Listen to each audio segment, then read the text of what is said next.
Henry, James, and Gordon were miserable. They had been shut up for several days for being naughty and longed to be let out again. At last, the Fat Controller arrived. "I hope you are sorry," he said, "and understand that you are not so important after all. We have a new tank engine called Percy who helps pull coaches, and Thomas and Edward have worked the main line nicely. But I will let you out now if you promise to be good." "Yes, sir," said the three engines, "we will." "That's right, but please remember that this no shunting nonsense must stop."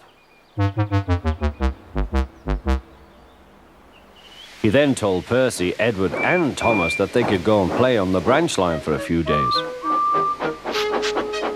And they ran off happily to find Annie and Clarabelle at the junction. The two coaches were so pleased to see Thomas again. Edward and Percy played with trucks. "Stop, stop, stop," screamed the trucks as they were pushed into their proper sidings. But the two engines laughed and went on shunting till the trucks were tidily arranged.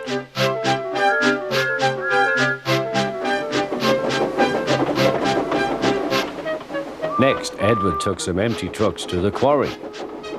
Percy was left alone. He didn't mind that a bit. He liked watching trains and being cheeky to the other engines. "Hurry, hurry, hurry," he would call, and they got very cross.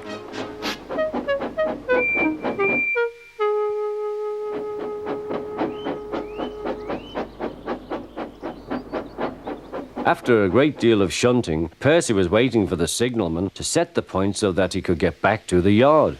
He was eager to work, but was being rather careless and not paying attention. Edward had warned Percy, "Be careful on the main line. Whistle to the signalman you are there." But Percy didn't remember to whistle, so the busy signalman forgot him.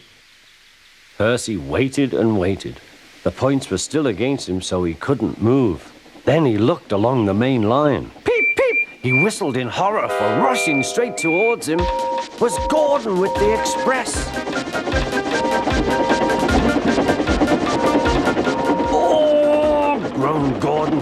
"Get out of my way!"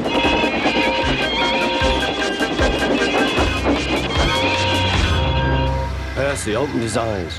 Gordon had stopped with Percy's buffers a few inches from his own. But Percy had begun to move. "I won't stay here. I'll run away," he puffed.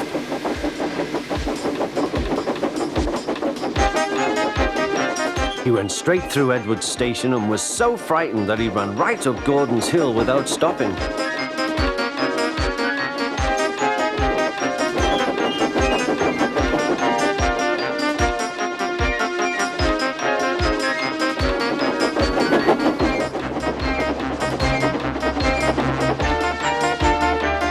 After that, he was tired, but he couldn't stop. He had no driver to shut off steam and apply the brakes. "I want to stop, I want to stop," he puffed. The man in the signal box saw Percy was in trouble, so kindly set the points. Percy puffed wearily onto a nice empty siding, ending in a big bank of earth. He was too tired now to care where he went. "I want to stop, I want to stop. I have stopped," he puffed thankfully. "Never mind, Percy," said the workman as they dug him out. "You shall have a drink and some coal, and then you'll feel better."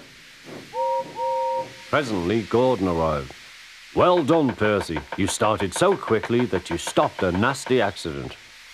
"I'm sorry I was cheeky," said Percy. "You were clever to stop."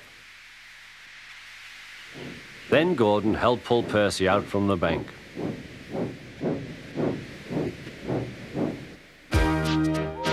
Percy is still cheeky because he is that sort of engine, but he is always most careful when he goes on the main line.